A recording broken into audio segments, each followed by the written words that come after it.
세종 FM 라디오 상담실.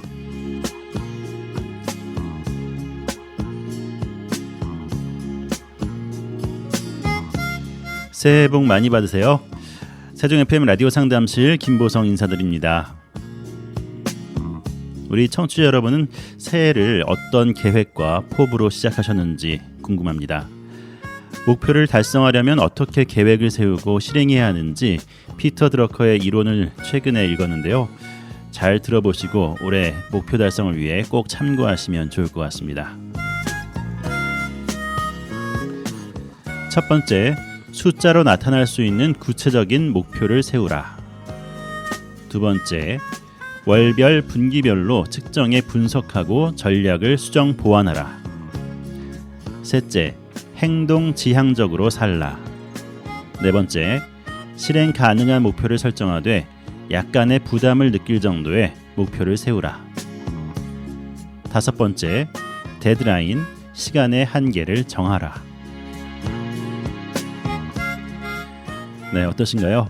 이렇게 이미 목표를 세우신 분들도 계실 테고요.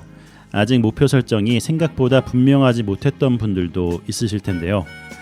2024년은 나의 최고의 한 해가 될 거라 믿으며 목표를 향해 힘차게 즐기면서 달려가시기 바랍니다. 네, 이 시간 청취자 여러분의 생활 속 법률 문제와 고민을 시원하게 해결해 주실 분 모셨습니다. 법률사무소 약속 조신영 변호사님 나오셨습니다. 변호사님, 새해 복 많이 받으세요. 예, 안녕하십니까 청취자 여러분들, 새해 복 많이 받으시길 바랍니다. 네, 희망찬 새해가 밝았습니다. 네, 변호사님은 뭐 새해 세우신 계획이나 결심이 있으신가요? 네네. 저도 한번 생각을 해봤는데요. 네. 예, 오늘 소개해주신 피터 드러커 이론, 네. 이게 제가 평소에도 좀 생각했던 부분들이기도 해서. 아, 그러세요? 예, 맞습니다. 이런 얘기 좀 들어봤었는데요. 네. 숫자로 나타날 수 있는 구체적인 목표를 세우라. 사람들이 보통 목표를 달성하지 못하는 이유가 네. 자기가 생각하는 꿈, 목표들을 기록하지 않기 때문이라고 들었었거든요. 그렇군요. 예, 기록의 중요성 많이 생각하고 있었고요. 네. 그래서 제가 며칠 전에도 한번 제가 2024년도에 세우고 계획했던 목표 한번 적어봤었습니다. 네. 예, 뭐 몇 가지들이 있었지만 그 중에서 한 가지만 좀 말씀을 드리자면 네. 책을 한번 써보고 싶습니다. 그래서 책이요? 네네. 와, 기대됩니다. 예, 물론 이제 법률 분야에 관련된 책이긴 한데요. 네. 청취자분들에게 좀 쉽게 다가갈 수 있는 그런 책을 한번 써보고 싶습니다. 네, 예, 그렇군요. 그게 목표입니다. 꼭 성공하시길 기원하겠습니다. 감사합니다. 다이어리 하나씩 갖고 계실 테니까 거기에다 맨 앞에다가 우리 방송 청취자 여러분들도 나의 계획 1, 2, 3 뭐 이렇게 적어서 꼭 달성하시기 바라고요. 네. 보람 있는 새해가 됐으면 좋겠습니다. 네. 네. 오늘 첫 번째 상담 질문 제가 읽어드릴게요. 저는 50대 중반의 기혼 남성입니다. 지난 11월에 아내와 아파트 분양을 알아보다가 성급하게 400만 원을 입금했는데 다시 생각해보니 아파트 위치도 좋지 않고 아직은 분양받는 것이 힘들 것 같아서 3일 만에 계약금 환급을 요청했습니다. 그런데 상대방은 분양 의사로 간주되어서 환급이 불가능하다고 합니다. 400만 원이 저에게는 너무 큰 돈인데 말입니다. 법적 절차를 거쳐서라도 상대에게 돈을 돌려받을 방법이 없는지 궁금합니다 하셨네요. 네. 흔히들 겪을 수 있는 그런 문제라고 생각이 들기는 합니다. 네. 예, 오늘 사례 같은 경우는 아파트 분양 사례이긴 한데요. 네.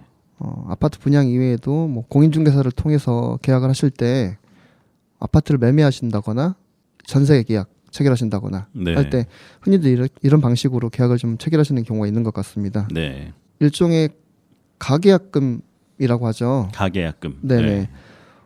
아파트 분양 계약상 오늘 사례 같은 경우에는 400만 원 입금하셨는데 네. 예, 분양 대금에 비추어 보았을 때 계약금으로 보기에는 400만 원이 좀 적은 액수이죠. 그렇죠. 예, 보통 계약금은 아파트 분양 대금의 10% 정도이기 때문에 예를 네. 들자면 5억짜리 아파트를 분양 받았을 경우에 5천만 원 가량의 계약금이 될 거잖아요. 보통 10%죠. 네. 예, 맞습니다. 그러면은 400만 원이라고 하면 이게 계약금에도 턱없이 모자라는 금액이거든요. 네. 예, 그러면 이럴 때는 보통 계약금이라고는 하진 않고 가계약금. 네, 가계약금이라고 예. 하죠. 네. 네, 맞습니다. 법률적인 용어는 아니기는 하지만 보통 가계약금이라고 그렇게 용어를 많이 사용하시는 것 같아요. 통상적으로요. 예, 오늘 금액도 400만 원인 걸 보니까 아파트 분양 사례였고요. 아마도 가계약금 형식으로 교부를 하신 것으로 보이기는 합니다. 네. 이런 400만 원에 대해서 돌려받을 수 있을 것이냐? 예, 물론 사례마다 사건마다 다 다를 수가 있습니다. 네. 하지만 오늘 같은 경우에는 결론부터 한번 말씀을 드려보면 일단은 반환 받으실 수 있지 않을까. 아, 다행이네요. 네네라고 생각이 좀 듭니다. 일단 네. 다행인 것 같고요. 분양을 받으신 분, 수분양자라고 하죠. 네. 예, 분양을 받으신 분이 어떤 사정 변경이 생겨서 아니면 변심을 하셔가지고 이 계약을 분양 계약을 해제를 하고 싶다고 하시면 네. 일단은 계약금 자체를 완전히 포기한 상태에서는 해약을 할 수가 있습니다. 그렇겠죠. 예, 그게 네. 민법상에 나와 있는 해약금 규정인데요. 민법 제565조에 나와 있는 해약금 규정을 보면 당사자 간에 다른 약정이 없는 한 당사자 일방이 이행에 착수할 때까지 교부자는 이를 포기하고, 여기서 교부자는 오늘 같은 경우에는 이제 분양을 받으신 상담 의뢰인이 되겠습니다. 네. 이 교부자는 그 계약금을 포기하고 또 반대로 수령자 같은 경우 오늘 사례에서는 분양회사가 되겠죠. 네. 수령자는 그 배액을 상환해서 매매 계약을 해지할 수 있다라는 규정이 있습니다. 민법에 나와 있는 규정이긴 한데요. 일반적으로 다 적용이 가능한 그런 규정입니다. 네. 예, 그러니까 뭐 다시 설명을 좀 드려보자면, 예를 들자면 분양 계약금이 5천만 원이었으면 분양을 받으신 분은 이 5천만 원을 포기하고 분양 계약 자체를 없는 곳으로 무효로 돌릴 수가 있습니다. 네. 이 반면에 분양회사 입장에서는 5천만 원의 배액인 1억을 배상을 하고서 분양 계약을 해지할 수가 있는 거죠. 그렇군요. 예, 그게 원칙적인 규정입니다. 네. 그러면 오늘 같은 경우에는 그 400만 원을 납부를 하셨기 때문에 400만 원을 포기하고서 내가 분양 계약을 해지할 것이냐, 또 반면에 분양회사 입장에서는 이 400만 원의 배액인 800만 원을 주고서 이 분양 계약을 해지해야 되는 것이냐라는 생각이 좀 들 수 있어요. 네. 네. 하지만 오늘 사례에서 제가 결론부터 말씀드렸는데 400만 원을 돌려받을 수 있을 것으로 제가 말씀드렸거든요. 네. 결국 그러면 민법상 이 해약금 규정과 그다음에 제가 400만 원을 돌려받을 수 있을 것으로 말씀드렸던 이 부분에서 어떤 차이가 있는 거냐면요. 네. 결국은 분양 계약이 처음부터 성립이 됐었는지 안 됐었는지, 아, 예, 그 차이가 좀 있습니다. 이게 계약을 성립을 시킨 것이냐 아니냐. 네네. 가계약금이었으니까 네, 실제 맞습니다. 계약은 아니다라는 거죠. 네, 맞습니다. 네네. 정확하게 판단을 하신 거고요. 피디님 말씀하셨던 것처럼 임시로 계약을 하는 거죠. 네. 네, 일종의 뭐 선점을 하기 위해서, 네. 예, 다른 사람이 내가 원하는 그런 호실 아니면 내가 원하는 이 매매 목적물을 또 사갈까봐 내가 선점하는 의미에서 일종의 가계약금을 보통 납부를 하게 되잖아요. 네. 통상적으로는 이 가계약금 납부만으로는 매매 계약이 성립됐다고 보지 않는 경우가 많습니다. 아, 예. 네, 물론 사건마다 좀 다를 수 있습니다. 네. 가계약금 납부만으로도 이 매매 계약이 성립이 됐다고 보는 사례가 있고요. 네. 또 어떤 사례는 가계약금 납부됐고 재반 사정을 고려를 해봤을 때 매매 계약이 성립되지 않았다라고 보는 사례들이 있습니다. 물론 이제 당연히 이제 사건마다 좀 차이가 있다는 부분이고요. 네. 그 원칙을 한번 좀 봐보겠습니다. 대법원 판례인데요. 21년도에 선고된 판례입니다. 가계약금에 관해서 해약금 약정이 있었다고 인정하기 위해서는 약정의 내용, 계약이 이루어지게 된 동기 및 경위, 당사자가 계약에 의하여 달성하려고 하는 목적과 진정한 의사, 거래의 관행 등에 비추어 정식으로 계약을 체결하기 전까지는 교부자는 이를 포기하고 수령자는 그 배액을 상환하여 계약을 체결하지 않기로 약정하였음이 명백하게 인정되어야 한다. 제가 방금 전에 좀 설명드렸던 부분인데 좀 어렵게 들릴 수 있겠지만, 네. 가계약금만 가지고서 이제 해약금 약정이 있다고 보기 위해서는 당사자들의 사정들, 계약을 체결하게 된 경위들, 당사자들의 의사들을 좀 따져봐야 된다는 것이었고요. 네. 가계약서 작성 당시 매매계약의 중요 사항인 매매 목적물과 매매 대금 등이 특정되고 중도금 지급 방법에 관한 합의가 있었다면 당사자들 사이에 부동산에 관한 매매계약이 성립되었다고 볼 수 있다라고 판시한 그런 사례가 있습니다. 가계약서를 작성하는 경우도 있고 그냥 단순하게 그냥 가계약금만 납부한 경우도 있을 것입니다. 네, 뭐 호수만 써가지고 네네. 보내기도 하죠. 네. 네네, 맞습니다. 매매 계약이 성립되었다고 보려면 매매 목적물이 정확하게 특정돼야 된다는 거고요. 네. 그다음 매매 대금 얼마나 할 것이냐. 오늘 같은 사례에서는 이제 실제로 매매 분양 대금이 특정이 됐었는지, 그다음에 어떤 호실, 어떤 타입, 네. 또 분양 받기에서는 타입 같은 것도 정하게 되잖아요. 그렇죠. 84A, 뭐 84B 이런 식으로, 네. 59A, 59B 이런 식으로 타입도 정하게 되거든요. 몇 동인지 그런 것들도 정하게 되는데 오늘 같은 사례에서 그런 내용들이 좀 정해졌는지 한번 좀 검토해 보셔야 될 것 같습니다. 네. 그리고 이제 분양 계약을 체결하게 되면 보통 이제 계약금은 납부를 하시고 또 그다음에 중도금도 납부를 하시게 되잖아요. 네. 잔금도 납부하시게 되고 네. 중도금은 본인의 대출 받지 않고 그냥 본인이 가지고 계신 돈으로 납부하는 경우도 있지만 대출 받는 경우도 많이 있으시단 말이에요. 그렇죠. 대출 받을 때는 분양회사가 연대 보증으로 들어가는 경우가 있습니다. 오늘 같은 사례에서는 중도금 지급 방법 이처럼 본인이 직접 납부하실 것인지 아니면 시행사 연대 보증으로 인해서 대출금을 신용대출로 받아가지고 중도금을 납부하시게 되는 것인지 네. 통상적으로는 이제 중도금을 신용대출로 받아가지고 시행사 보증하에 그렇게 대출금으로 중도금을 납부하는 경우가 좀 많이 있으시잖아요. 그렇죠. 이제 그렇게 되려면 결국은 은행과의 협의도 돼야 될 것이고 시행사와도 그런 내용들이 계약서에 들어가 있어야 될 것이고요. 네. 근데 아마도 오늘 같은 경우에는 분양을 알아보시다가 성급하게 400만 원 입금하셨다고 하셨거든요. 네. 다시 생각해 보니 아파트 위치도 좋지 않고 이 아파트 위치라는 건 아마도 지역을 말씀하시는 것 같아요. 네. 뭐 아파트 동호수를 말씀하시는 것 같지는 않고요. 그래서 아직은 분양받는 것이 힘들 것 같아서 3일 만에 계약금 환급을 요청한 사례입니다. 다른 특별한 내용들이 없는 걸 보면 아마도 분양 계약서를 따로 작성하신 것 같지는 않습니다. 네. 일단 가계약금부터 보내세요 해가지고 네네. 직원이 네네. 선점해야겠다라는 생각으로는 하셨겠죠. 네네. 아마도 그러신 것 같습니다.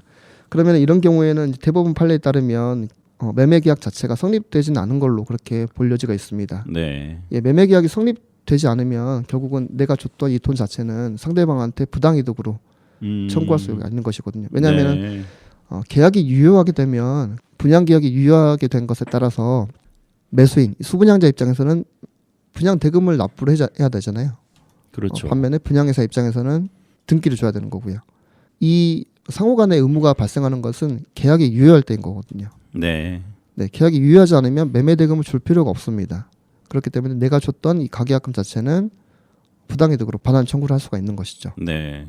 그러면은 부당이득 반환 청구라는 절차를 좀 거쳐야 되는 필요가 있네요. 네, 맞습니다. 그런 절차가 좀 필요하실 것 같기는 하고요. 네. 소송을 하시는 경우도 생각해 볼 수가 있고 네. 어쨌든 분양 이 400만 원을 돌려받기 위해서 좀 다양한 방법들이 있을 수 있는데요. 네. 금액이 작기 때문에 이 경우에는 제 생각에는 소송으로 바로 들어가시는 것보다는 네. 지급 명령 신청이라는 그런 절차가 있습니다. 지급 명령 신청. 네네. 네. 인터넷에서 검색해 보시면 아시겠지만 지급 명령 신청이라고 찾아보시면 간단하게 청구를 할 수가 있고요. 네. 예.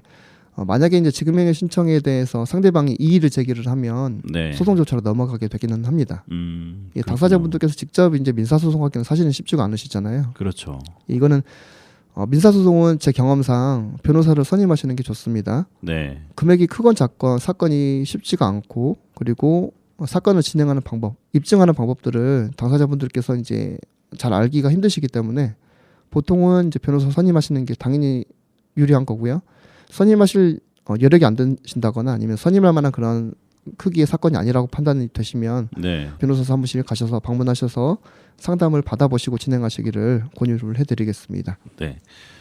좋은 말씀 감사합니다. 사실 이거 돌려받는 것이 그렇게 또 절차를 거쳐야 된다면은 쉽게 포기할 수도 있거든요. 네네. 하지만 정당한 권리를 찾기 위해서라도 꼭 받으셨으면 좋겠다는 생각이 들고요. 네네, 맞습니다. 지급 명령 신청 같은 게 또 있으니까. 네네. 지급 명령 신청 외에도 뭐 조정 신청이라든가 각종 다양한 방법들이 있을 수는 있는데요. 네. 참고적으로 상식적으로 말씀을 드리면 보통 이제 소액 사건이라고 해서 이제 소액 사건으로 진행할 수 있다라고 생각하시면서 소송을 하지 않고 소액 사건으로 진행하면 간단하게 끝날 수 있지 않느냐라고 생각하실 수도 있어요. 네. 근데 우리나라에서 이제 소액 사건으로 별도로 신청하는 그런 절차가 별도로 있는 게 아니라 네. 단순하게 이제 금액으로 따라서 이제 사건 절차를 간이하게 하느냐 아니면은 정식적으로 전판을 거쳐서 하느냐 그런 차이가 있는 것일 뿐이지. 네. 소액 사건이 그러니까 금액이 크건 작건 진행하는 절차와 방법은 동일하다고 생각하시면 됩니다. 소장을 제출을 하시든 지급 명령을 신청을 하시든 네. 이런 방법으로 좀 진행을 하시는 거고요. 오늘 같은 경우에는 400만 원에 대해서 반환 받으실 수 있는 그런 사례로 보이기 때문에 아마도 분양자 입장에서는 그러니까 시행사 입장에서는 네.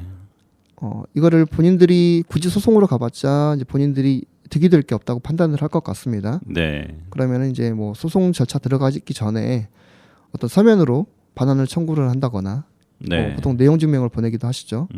뭐 합의 같은 것도 할 수 있겠네요. 예, 맞습니다. 네. 그래서 그런 것들 이제 뭐 합의를 시도하시든 내용 증명 우편을 보내시든 그렇게 하시면 분양자 입장에서는 아마도 반환을 해주려고 노력을 하지 않을까 좀 생각이 듭니다. 그렇군요. 잘 해결되시길 바라겠습니다. 네네.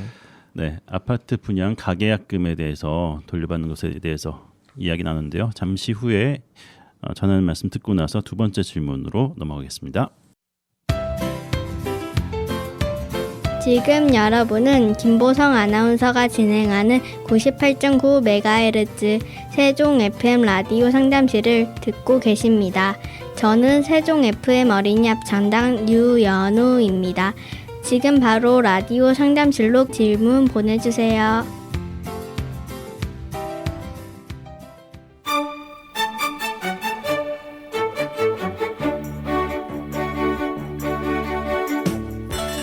FM 98.9MHz 세종 FM 라디오 상담실 함께하고 계십니다. 법률과 관련된 모든 질문들 받고 있습니다.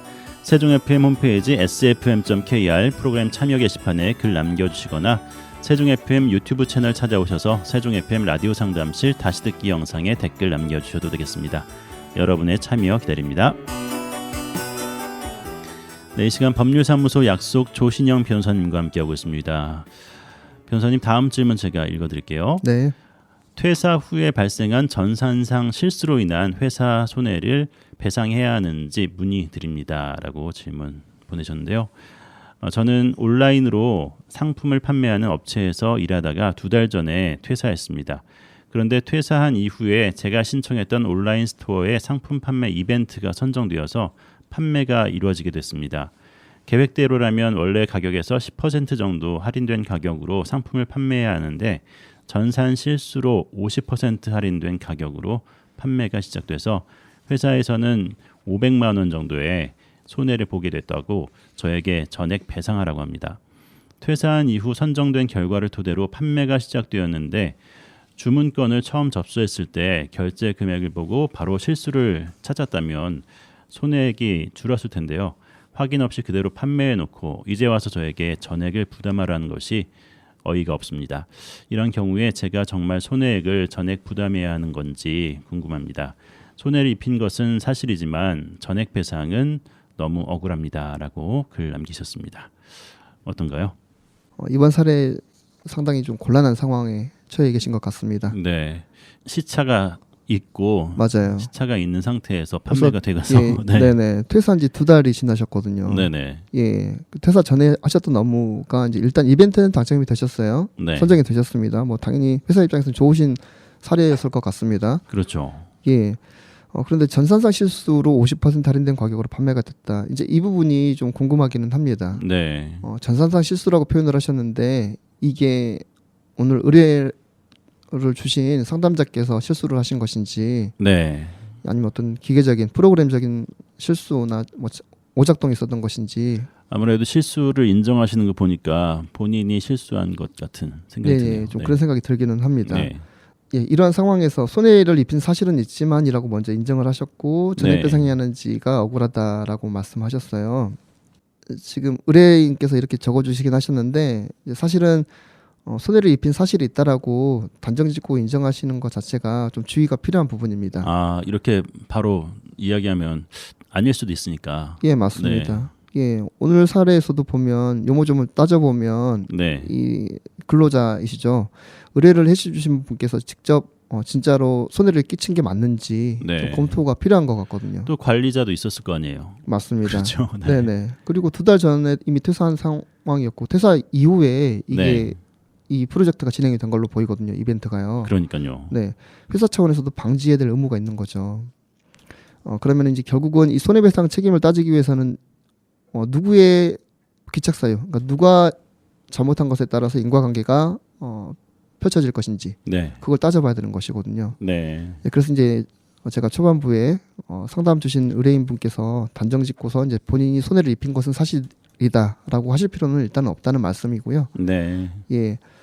주의가 좀 필요한 부분이기는 합니다. 물론 당연히 본인이 잘못한 것에 대해서 거짓말을 하라는 그런 뜻은 아닙니다. 네. 네, 요모조모 상황을 좀 살펴보시고서 과연 이 책임을 누가 져야 될 것인지에 대해서 살펴봐야 된다는 거죠. 그렇죠. 네, 그런 차원에서 일단 말씀을 드린 겁니다. 근로자에 대해서 손해배상을 청구한 회사 사건입니다. 먼저 민법상에 한번 규정을 한번 봐볼게요. 근로자는 고용계약을 체결하게 되는데 회사와 고용계약을 체결하는 것이죠. 네. 고용계약에 따라서 상호간의 권리 의무가 발생하는 것입니다. 근로자 입장에서는 어떤 의무가 발생하냐면 당연히 근로를 제공해야 될 의무가 발생하겠죠. 그리고 성실 의무도 발생하게 되는 것입니다. 노무 제공 의무인데요. 이 노무 제공 의무 중에서는 당연히 이제 출근을 해서 근로를 제공할 그 의무도 포함되지만 특이하게 네. 없더라도 선량한 관리자의 주의를 가지고서 노무를 제공해야 된다라는 그런 의무가 부여되게 됩니다. 네. 그다음에 이제 성실 의무, 충실 의무인데요. 이제 이것은 이제 신의 측에 기해서 발생하는 의무인데요. 노무자는 노무 제공 의무를 비롯해서 그가 부담하는 여러 의무를 성실하게 이행해야 하는 그런 의무를 부담하게 됩니다. 예, 그래서 사용자에게 불이익을 주지 않아야 할 의무가 부여되는 것인데요. 예를 네. 들자면 업무상 영업비밀 준수하게 되는 것들이겠죠. 네. 뭐 업무상 비밀로 볼 수 있는 영업상 비밀로 볼 수 있는 프로그램 같은 것들 네. 이런 것들을 다른 곳으로 또 빼돌려서 안 되는 거겠죠. 이거는 상식적인 선에서 신의 측에 의해서 부여되는 그런 의무라고 볼 수 있겠고요. 네. 그 다음에 이제 각종 물자나 전기 등의 절약, 그 다음에 기계 기구의 주의 깊은 관리 이런 것들입니다. 지금 여기 방송실이기 때문에 각종 뭐 방송 장비들이 많이 있잖아요. 그렇죠. 이런 도구들에 대해서도 함부로 사용하면 안 되고 주의해서 사용해야 된다는 그런 의무가 부여가 되는 것이죠. 네. 반면에 이제 사용자에는 어떤 의무가 있는 것이냐, 보수 지급 의무가 있습니다. 당연하겠죠. 네. 그렇죠. 이런 것에 대한 대가를 줘야 되는 것입니다. 네. 추가적으로 안전 배려 의무라는 것도 있습니다. 예, 안전한 환경에서 맞습니다. 일할 수 있도록 제공해야 되는 거죠. 네. 맞습니다.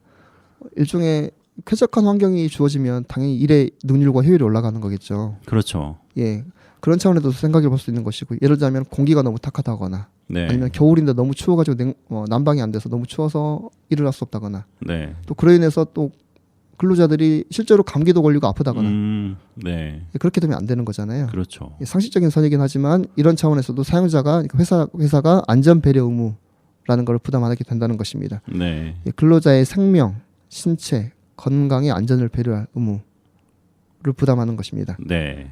오늘 사례 같은 경우에는 회사 입장에서 이제 퇴사한 이 상담 의뢰자분에 대해서 손해배상 책임을 청구가 들어올 것을 가정한 그런 상황에서 상담을 주신 건데요. 네. 회사가 이 상담 의뢰인 분께 근로자를 상대로 할 수 있는 것은 손해배상 책임인데 손해배상 책임을 청구할 수 있는 그런 원인은 보통 두 가지가 있습니다. 불법 행위를 했을 경우에인 네. 것이죠. 그다음에 두 번째가 이제 자기의 의무를 다하지 않았을 경우에인 것입니다. 네. 예, 의무를 당하지 않았을 경우에는 뭐 일종의 과실인 네. 경우도 있을 수 있죠. 오늘 같은 경우도 좀 그런 의미가 포함될 수도 있을 것 같습니다. 만약에 의뢰하신 분이 본인의 작업장에 통상적인 주 의무를 기울였으면 이런 실수, 사고가 발생하지 않았을 것인데 네. 또 불구하고 만약에 어떤 그런 주의 의무를 다하지 못해서 본인의 과실로 회사에 손해를 끼쳐졌다라고 네. 하면 채무를 불이행한 것이거든요. 그렇죠. 그에 의해서 손해배상을 해줘야 될 것도 생각은 해볼 수 있는 것이고요. 또 그 다음에 본인의 불법 행위일 수도 있는 것이거든요. 예를 들자면 의도적으로. 네. 예. 뭐 오늘 같은 경우는 의도적인 것 같지는 않지만 네. 예, 오늘 상황이랑 좀 다를 수 있지만 예를 들자면 누군가한테 손해를 끼쳤다. 네. 그로 인해서 회사가 그 제3자한테 손해를 물어줬을 경우에 그 회사는 부상금을 청구할 수 있는 것이거든요. 이 근로자를 상대로요. 네. 예, 그런 차원에서 좀 손해배상을 당할 수 있는 여지가 있는 것입니다. 예. 관련된 좀 사례를 대법원 판례를 한번 좀 소개를 해드리고 싶습니다. 네. 대법원 판례인데요. 대법원에서는 이 96년도 사례이긴 합니다. 근로자가 회사를 상대로 직접 손해를 끼쳤다거나 아니면은 제3자한테 손해를 끼쳤고 사용자가 그 제3자한테 손해를 배상을 해줬을 경우에 이 사용자 입장에서 회사 입장에서 근로자한테 어떤 경우에 구상권을 행사할 수 있는지 손해배상 청구를 할 수 있는지에 네. 대한 그런 일반적인 법리를 정해놓고 있습니다. 한번 봐보겠습니다. 사업의 성격과 규모, 시설의 현황, 피용자, 그러니까 오늘 같은 경우는 피용자가 이제 상담 의뢰인이시죠. 네. 피용자의 업무 내용과 근로 조건 및 근무 태도, 가해 행위의 발생 원인과 성격, 가해 행위의 예방이나 손실의 분산에 관한 사용자의 배려의 정도, 기타 재반 사정에 비추어서 이 부분이 좀 핵심적인 문구입니다. 손해의 공평한 분담이라는 견지에서 신의칙상 상당하다고 인정되는 한도 내에서만 손해배상을 청구할 수 있다라는 네. 것입니다. 뭐 다양하게 좀 약간 어려운 용어로 설명해 놓긴 했지만 결론적으로 말씀드리면 평소에 근무를 할 때 어느 정도로 좀 성실하게 했었는지, 네. 그다음에 퇴사 전후의 사정들을 따져보고서 회사 입장에서는 그러면 어느 정도 이 실수를 방지하기 위해서 어느 정도의 노력을 기울였는지 재반 사정들을 종합적으로 검토를 해서 네. 손해배상을 청구할 수 있다 없다 판단하게 될 것입니다. 그렇게 좀 말씀을 드리고 싶고요. 오늘은 500만 원 손해가 발생했다라고 그렇게 회사 차원에서 500만 원의 손해를 보게 되었다고 말씀을 하셨어요. 네. 전액 배상을 하라고 회사에서는 요청한다고 하는데 결론적으로는 전액 배상까지는 할 필요가 없을 것 같다라는 그런 말씀을 좀 드리고요. 그렇군요. 결국은 재반 사정을 따져봐서 어느 정도의 과실이 있었는지 네. 그 과실 비율에 따라서 배상을 해야 될 여지가 있을 수는 있을 것 같습니다. 그렇군요.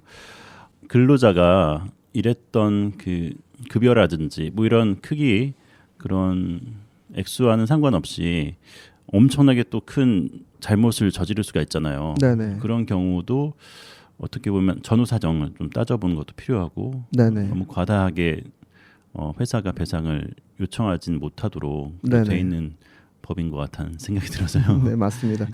그래서 이제 오늘 같은 경우는 금액이 크지가 뭐 크다고 생각하면 크다고 생각할 수 있지만 네. 500만 원이기 때문에 통상적으로 상당히 과한 그런 손해배상 청구 금액은 아니긴 하거든요. 네.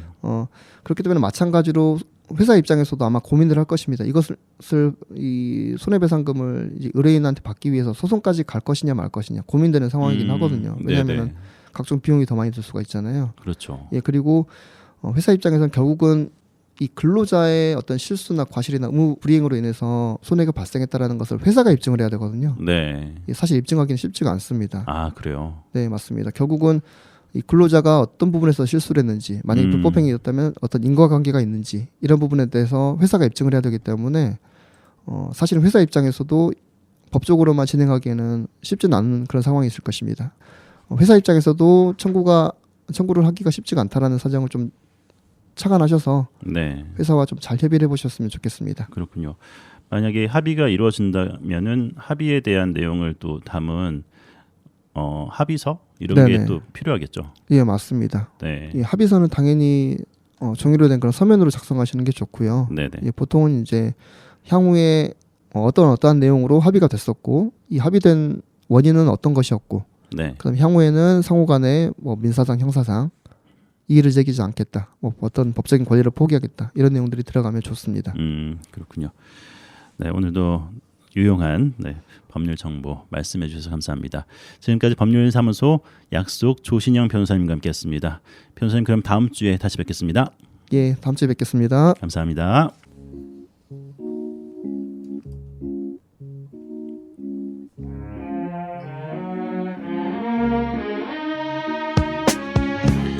FM 98.9MHz 세종 FM 라디오 상담실 함께하셨습니다. 라디오 상담실은 언제나 여러분의 참여를 기다리고 있습니다. 세종 FM 홈페이지 sfm.kr 프로그램 참여 게시판 이용해 주시고요. 유튜브 세종 FM 채널에도 방송 후에 올라가니까요. 꼭 찾아오셔서 상담 질문과 청취 소감 남겨주시기 바랍니다. 세종 FM 라디오 상담실 지금까지 진행의 김보성이었습니다. 감사합니다.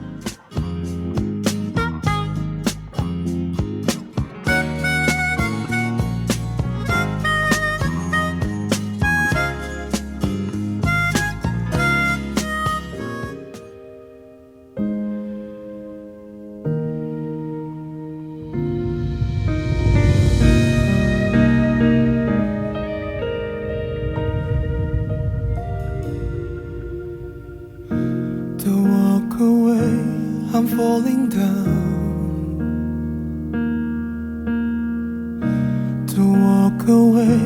I'm falling down. 깊어져만 가는